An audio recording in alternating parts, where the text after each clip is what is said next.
Right, let us begin. Question 1, Rachel Muskell. Thank you. Number 1, Mr Speaker. Prime Minister. Thank you, Mr Speaker. Tomorrow I will open the Global Vaccine Summit.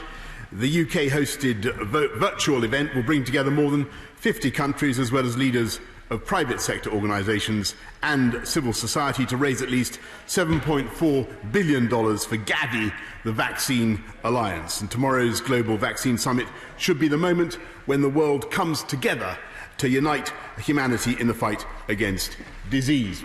Mr Speaker, this morning I had meetings with ministerial colleagues and others. In addition to my duties in this House, I shall have further such meetings later today. Rachel Muskell. As the Prime Minister obfuscates over his adviser, the real scandal of the coronavirus pandemic has been exposed in the Public Health England report published yesterday. Inequality and poverty. If you are black or Asian, if you are poor, if you have a low-skilled job, the mortality risk is up to double that of the rest of the population, the poorest having the greatest exposure, risk and fate. And now the government is seriously increasing that exposure and risk with its easement announcements. Why won't the Prime Minister publish a full health and economic risk assessment for public scrutiny to protect us all from this deadly virus? Prime Minister. Well, I thank the Honourable Lady for her question. And this government commissioned the review from Public Health England, and we take its findings very seriously because there obviously are inequalities in the way that the virus impacts on different people, different communities in our country. And my right honourable friend, the Minister for Equalities, the member for Saffron Waldron, will be looking at what next practical steps we need to do to protect all our country from coronavirus. Scott Benson. Thank you, Mr Speaker.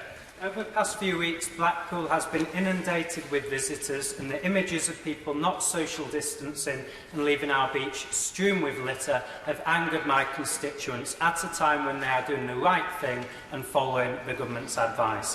The fact that Blackpool has one of the highest local infection rates in the nation has only served to heighten these fears.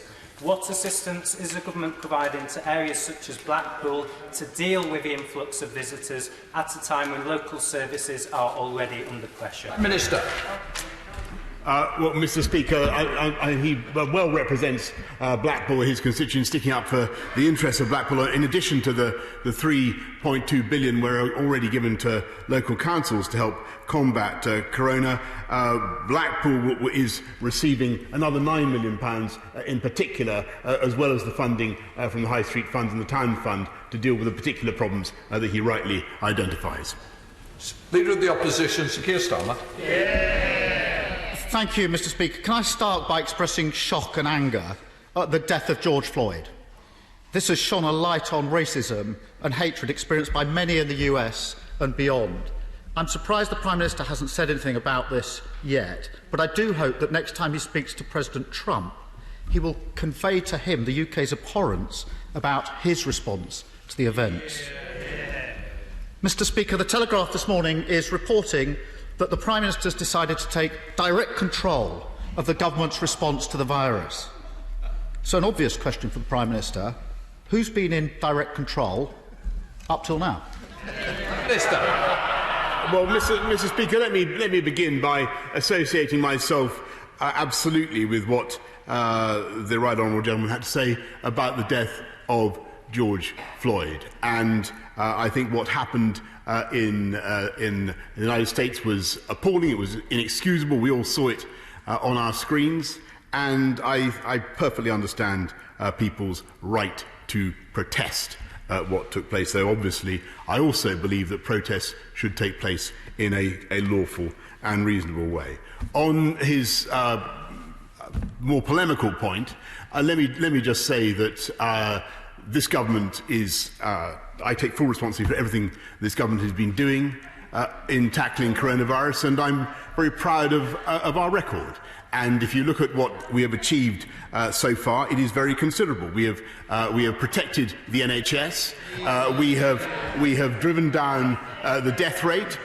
We are now seeing far fewer hospital admissions, and I believe that the public understand that with good British common sense we will continue to defeat this virus and take this country forward. And what I think the country would like to hear from him is more signs of cooperation in that endeavour. Mr. Speaker, he asked for a sign of cooperation, a fair challenge. I wrote to him, as he knows, in confidence 2 weeks ago, to ask if I could help build a consensus for getting children back into our schools. I did it confidentially and privately because I didn't want to make a lot of it. He hasn't replied. Mr. Speaker, this is a critical week in our response to COVID-19. Whereas lockdown and stay at home were relatively easy messages, easing restrictions involves very difficult judgment calls. So this is the week of all weeks where public trust and confidence in the government needed to be at its highest. But as the director of the Reuters Institute, which commissioned a YouGov poll this weekend, said, I have never, in 10 years of research, seen a drop in trust like we've seen for the UK government. How worried is the Prime Minister about this loss of trust? Prime Minister. I'm surprised he should take that tone, Mr. Speaker, since I took the trouble to ring him up, and we had a long conversation in which I briefed the right honourable gentleman about all the steps that we were taking. He didn't offer any dissent at that stage, I may say, Mr. Speaker. He thoroughly endorsed our approach, and I believe that he should continue to endorse it today. I think that he's on better ground and firmer ground when he stands with the overwhelming majority of the British people who understand the very, very difficult circumstances that we are in and who want clarity across the political spectrum, but who believe that we can move forward, provided we continue to observe the basic rules on social distancing, on washing our hands, and on making sure that when we have symptoms, we take a test and we isolate. And I think everybody understands that. That's why the incidence of this disease is coming down. And I think his attempts to distract the public from that have not been successful, because they continue to pay attention to our guidance. Mr. Speaker, the Prime Minister challenges me on the offer I made to him. This was a confidential letter. I think the best thing I can do is put it in the public domain, and the public can decide for themselves how constructive we're being. Mr. Speaker, 2 weeks ago today at the dispatch box, the Prime Minister promised that we will have a test, track and trace operation that will be world-beating. And yes, it will be in place by the 1st of June. But it isn't. And a critical element, the ability of local authorities to respond to local spikes, is missing. As one council leader put it to us, we're weeks away from having this fully up and running. We simply weren't given enough warning. The Prime Minister mutters it's not true. Dido Harding, the Prime Minister's own chair of the track and trace system, has said that this element will not be ready until the end of June. The Prime Minister must have been briefed on this problem before he made that promise 2 weeks ago. So why did he make that promise? Prime Minister. Mr. Speaker, I'm afraid he's casting aspersions on the efforts of tens of thousands of people who have set up a test, track and trace system in this country from a standing start. We now have 40,000 people engaged in this. Every person, thousands of people are being tested, as he knows, every day. Every person who tests positive in this country in the track and trace system is contacted. Then thousands of their contacts are themselves contacted, people they've been in contact with. And I can tell the House, at the moment, as a result of our test, track and trace system, which was up and running on the 1st of June, as I said, Mr. Speaker, contrary to what he said, which was up and running, as a result of their efforts, thousands of people are now following our guidance, following the law, and self-isolating to stop the spread of the disease. Keir Starmer. Mr. Speaker, I welcome that news from the Prime Minister. He didn't put a number on those that have been traced. But as he knows, the number of people testing positive for COVID-19 every day is only a fraction of those actually infected every day. According to the ONS, the number actually infected every day is between 7,000 and 9,000. Assuming up to 5 contacts need to be traced for every infected person, the system probably needs to reach 45,000 people a day. So there's a long way to go. And I'm sure if it is 45,000 a day, the Prime Minister will confirm that in just a minute. But the problem when the Prime Minister used statistics is that the Statistics Authority have had concerns on more than one occasion.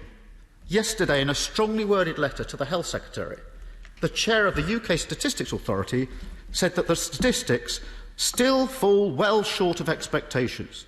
He went on to say, "It is not surprising that, given their inadequacy, data on testing are so widely criticised and so often mistrusted." Can the Prime Minister see how damaging this is to public trust and confidence in his government? I must say to the Right Honourable Gentleman, I really do not see the purpose of his endless attacks on public trust and confidence, when what we are trying to do, and I think what the public want to hear from politicians across all parties, are clear messages about how to defeat this virus. Test and trace is a vital tool in our armoury, and contrary to what he says, actually, we did, by the end of May, get up to 100,000 tests a day, and we got up to 200,000 by the beginning of this month. And that was an astonishing achievement, not by government, but by tens of thousands of people working to support government. And I think he should pay tribute to them and what they've achieved. Keir Starmer. Mr. Speaker, the Prime Minister is confusing scrutiny for attacks. I have supported the government openly, and I've taken criticism for it. But boy, he makes it difficult to support this government over the last 2 weeks. Mr. Speaker, another critical issue on trust and confidence is transparency about decision-making. On the 10th of May, the Prime Minister said, on the question of lifting restrictions, if the alert level won't allow it, we will simply wait and go on until we've got it right. At the time when he said that, the alert level was 4, and the R rate was between 0.5 and 0.9. We're now 3 weeks on. Some restrictions have been lifted. So can the Prime Minister tell us what's the alert level now and what's the R rate now?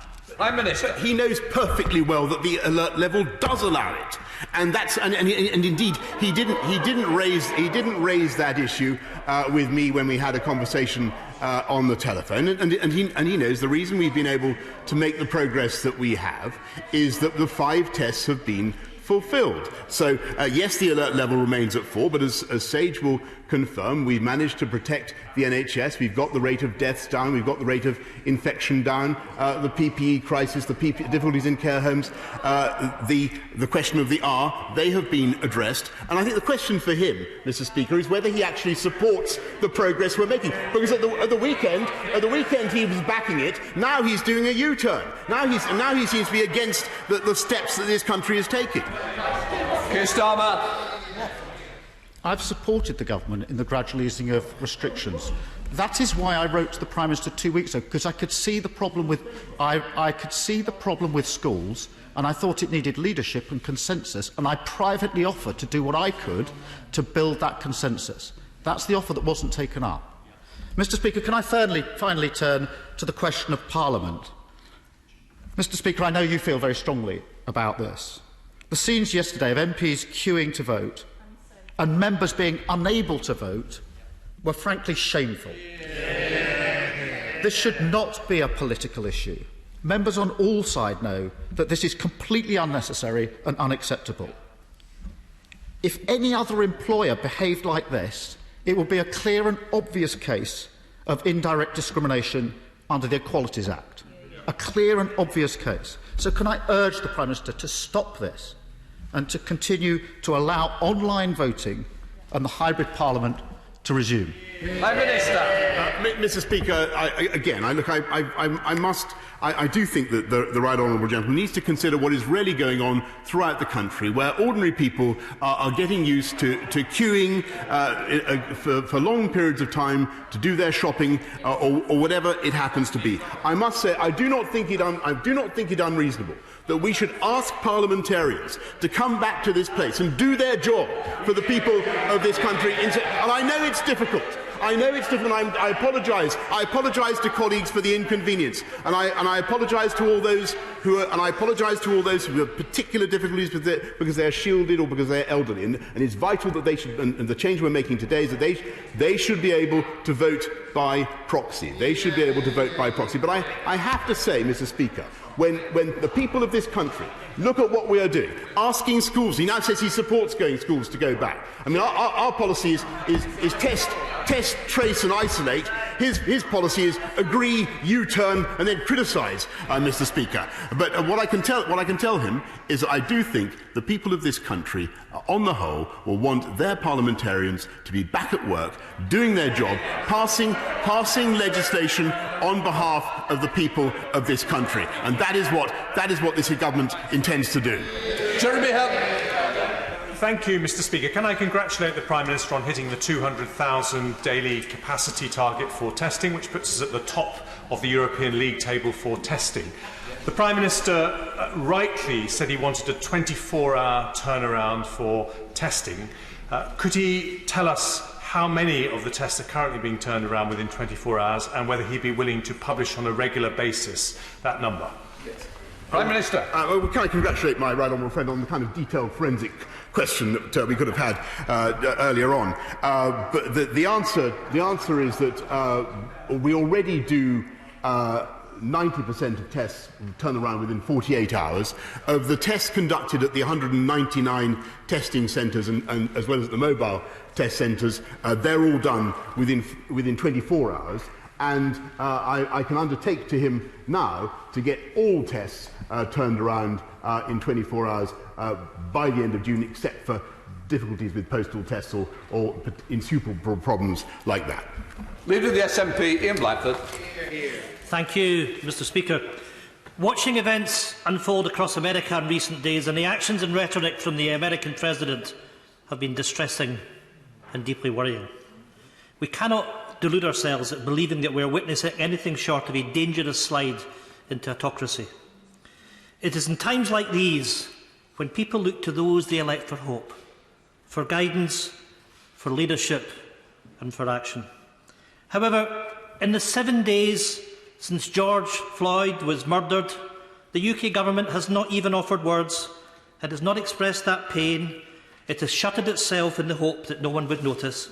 The Prime Minister skirted over this earlier in Prime Minister's questions.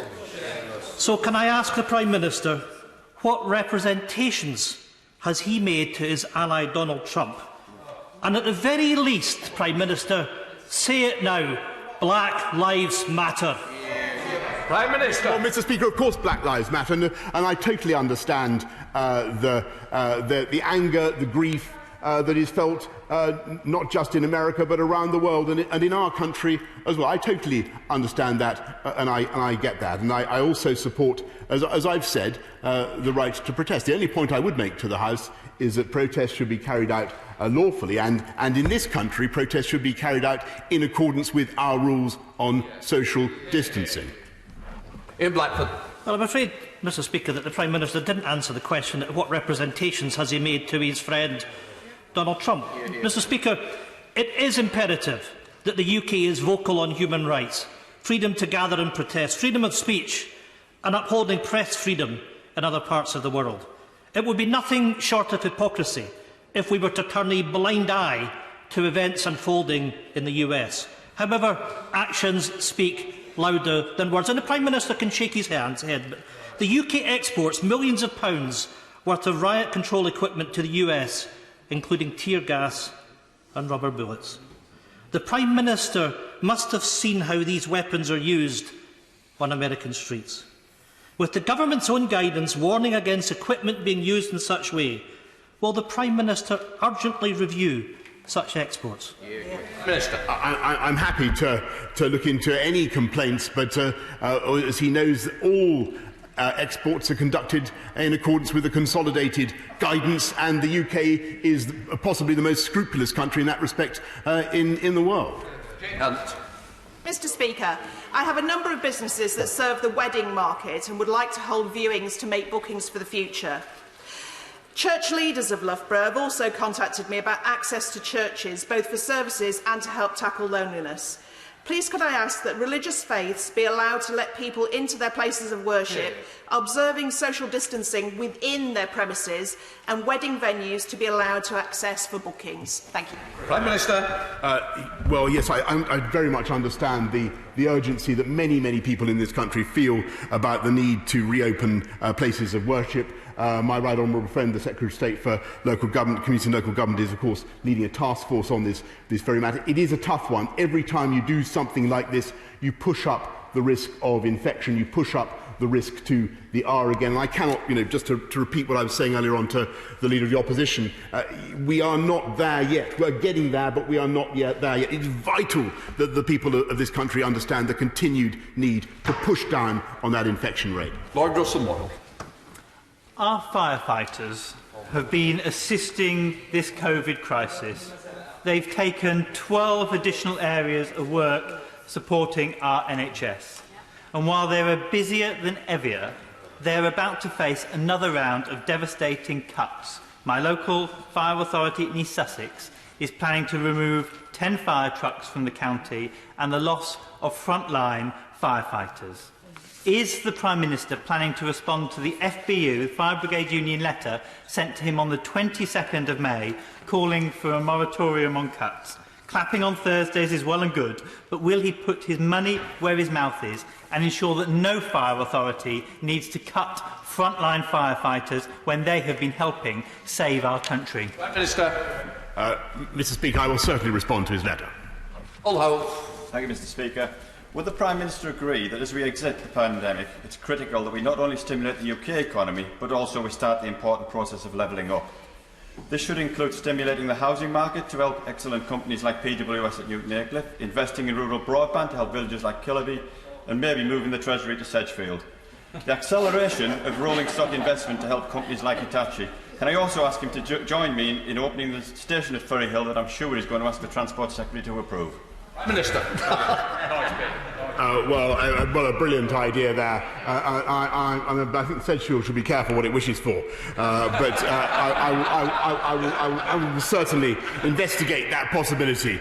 But when you look at what we're doing, my honourable friend will know whether it's 300,000 homes that we want to build every year, massive investment in gigabit broadband, huge investment in railways and roads. I will make sure that I add to that an ambition to come and see Ferryhill Station launched with him.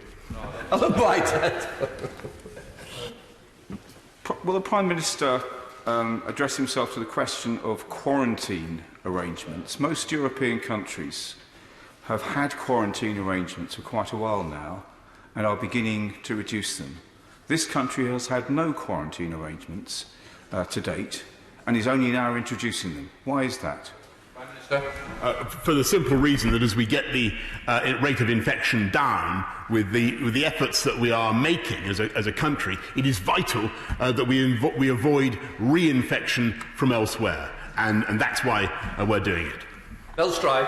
Mr. Speaker, when my right honourable friend attended the liaison committee last week, he very kindly committed to me to speak to the Chancellor about the possibility of including self-employment income received by way of dividend in the calculation of furlough support. And I wonder whether my right honourable friend had had the opportunity to have that conversation, whether he had some good news for the House, because there are hundreds and thousands of self-employed people up and down this country who need that support. Minister. I'm grateful to my right honourable friend. He raises a very, very important point, and I have an answer of fantastic complexity here before me. But the gist of it is that at present HMRC would be forced to rely on all sorts of information that they would not be able themselves to verify very easily in order to comply with his wishes. But I'm happy to discuss it more fully with him and to write to him in detail. Blomfield. In front of the Liaison Committee last week, the Prime Minister was clearly shocked to learn that many migrants living and working lawfully in the UK have no recourse to public funds. Without support, many have been forced to continue working in unsafe conditions or have been pushed into extreme poverty. He promised the Liaison Committee that he would do all he could to help. Scrapping the policy would be the best step. So can he update the House on his progress? Yes, Mr. Speaker. What I can tell is that everybody knows that no recourse to public funds is a long-standing condition that applies to people here with temporary immigration status. But that doesn't. It's a term of art. It doesn't mean that they are necessarily excluded from all public funds. And for instance, they may be eligible for coronavirus job retention scheme funds, self-employed income support scheme funds, and indeed, if they've paid in to the benefit system, they may be eligible also for certain benefits. Mark Fletcher. Thank you, Mr. Speaker. As we come out of lockdown, it is vital that we get our economy firing on all cylinders. In Bolsover, to level up, we need more skilled jobs. So will my right honourable friend, the Prime Minister, meet with me to discuss my proposal for Bolsover to lead the country with a green enterprise zone so that we can bring low-carbon manufacturing and research to our region? Prime Minister. Mr. Speaker, he has exactly the right vision for Bolsover, and it is indeed the vision that I have for the whole country. The green recovery is going to be essential to this country's success in the next few years. I'm happy to meet with him to discuss it. Judith Cummins. Thank you, Mr. Speaker. The Community Secretary has admitted unlawfully overruling his own planning inspector to allow the West Ferry development to go ahead, potentially saving the developer, Richard Desmond, who is a Conservative Party donor, £40 million in tax. He did this just weeks after sitting next to the developer at a Tory fundraising dinner. Given that this was the same scheme that the Prime Minister tried to push through when he was Mayor of London, that reappeared after he entered Downing Street, will he now tell the House what conversations he has had with the Secretary of State about the scheme, and will he publish all relevant correspondence between Number 10 and the departments? Minister. Mr. Speaker, I'm happy to tell the honourable lady that I've had no conversations on that matter whatever, nor any exchanges of any kind. Laura Trott. Thank you, Mr. Speaker. The lockdown has seen a rise in antisocial behaviour in my area, including at Lullingstone Castle, where a man sadly died last Thursday evening. My sincere condolences are with his family and friends at this time. This incident shows the need for more visible police in Sevenoaks. Can the Prime Minister confirm that the 147 new police officers promised to Kent will not be delayed and they will be focused on front-line policing to tackle antisocial behaviour? Prime Minister, will that be... Yes, indeed, Mr. Speaker, and that's why this government is going to get on with its agenda of uniting and levelling up, the 20,000 more police officers. In fact, we've recruited thousands already, and I'm pleased to say that the 147 that she identifies coming to Kent, if they haven't actually already got there, I think they've already got there, but if they haven't got there, they're getting there very shortly. Maria Regal. Thank you, Mr. Speaker. In view of the Health Secretary admitting yesterday that COVID outbreaks are worse in deprived areas and that our great cities have been hardest hit, and the PM's just said he takes these inequalities very seriously earlier in the session, can he now promise me that Liverpool City Council and Knowsley Borough Council will get the full cost of their COVID spend reimbursed, as they were told they would, instead of only half of it, which is what they've been allocated? I raised it with him on the 11th of May, and he promised he'd look into it. I have written to him, but I haven't had a reply. Minister. She has raised it before. I pointed out that we've given an extra £3.2 billion to local government, another £600 million to help them deal with the particular costs of care homes, but I'm happy to write back to her about the particular needs of Liverpool and Knowsley Council. Bob Butler. Thank you, Mr. Speaker. Buckinghamshire Council has been able to help thousands of local businesses thanks to the £91 million grant from the Business Department. But despite the very best efforts of its staff, £13 million remains unclaimed. I and the Council would like all of that money to be able to be given to small businesses that need it to survive, but at the minute that's not allowed. Will my right honourable friend seek to persuade his Cabinet colleagues that this would be a win-win? more help for businesses in need without costing the government a penny more than has already been allocated? We are certainly talking to all councils. I'm grateful to him, and he represents his businesses well in Aylesbury. We're talking to all councils about how they can properly utilise the allocations that they have. Ben Bradshaw. The Public Health Minister told me in an email on May the 22nd that the justification for a 14-day quarantine is, and I quote, where local COVID incidence and prevalence is much lower relative to international incidence and prevalence. It's not, is it? So why is he inflicting, from Monday, a blanket quarantine with no basis in science that will devastate our travel industry and rob British families of their foreign holidays?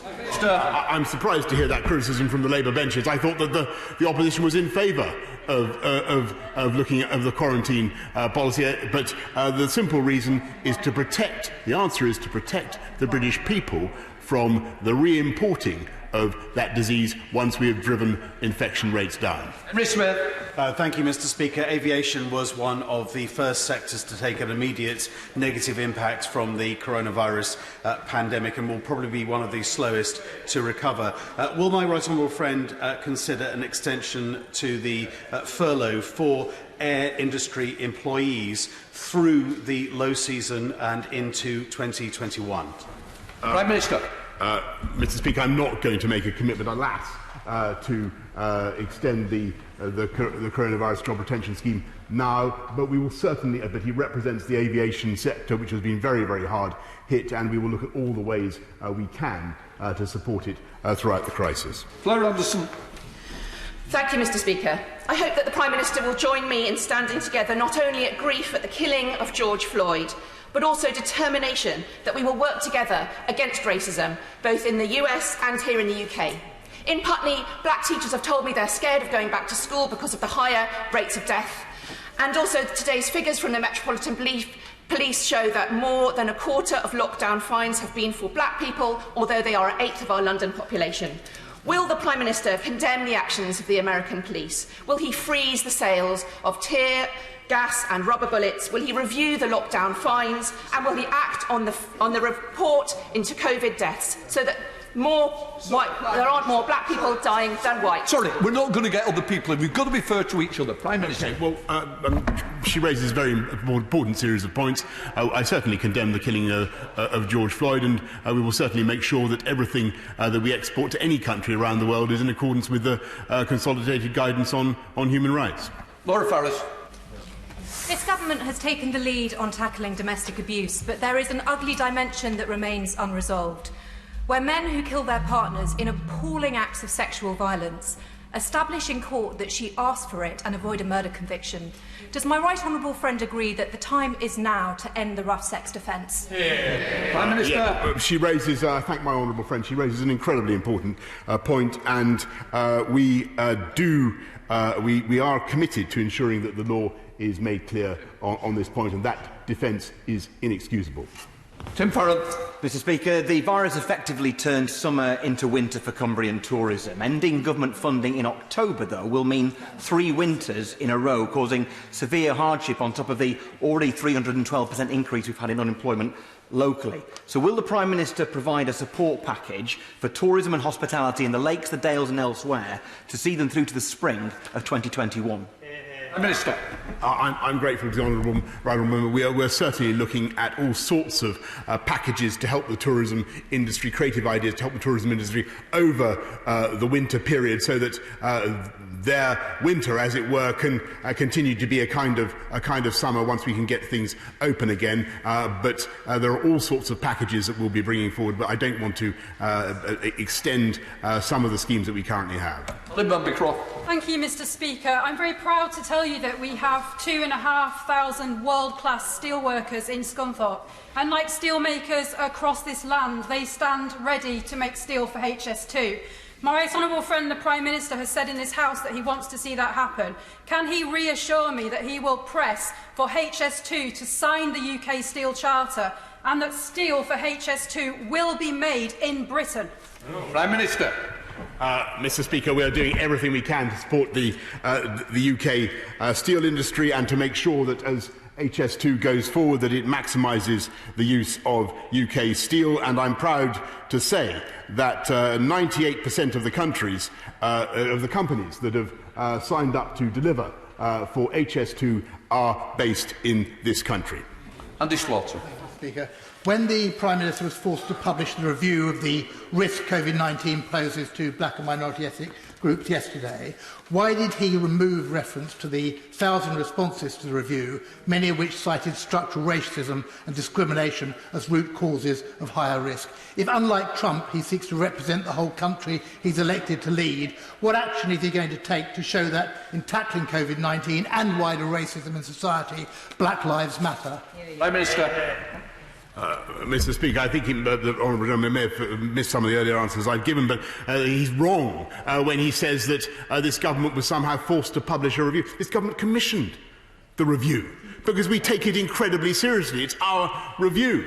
And yes, I do think it intolerable that COVID falls in such a discriminatory way on different groups and different communities in our country. And that's why we are going to ensure that our Minister for Equalities takes up that report and sees what practical steps we need to take to protect those minorities. Theresa May. Thank you, Mr. Speaker. My right honourable friend has rightly been focusing on keeping people safe, but that task goes beyond COVID-19. So can my right honourable friend give me the reassurance that as from the 1st of January 2021, the UK will have access to the quantity and quality of data it currently has through PRUM, passenger name records, ECRIS and SIS2, none of which, I believe, should require the ECJ jurisdiction in the UK? Prime Minister. Mr. Speaker, that depends, I'm afraid, on the outcome of our negotiations, as she knows well, but I'm absolutely confident that our friends and partners will see sense and the great mutual benefit in continuing to collaborate in exactly the way that we do. We now come to the end. In order to allow safe exit, honourable members participating in the item of business and safe arrival of those participating in the next, I am now suspending the House for 5 minutes.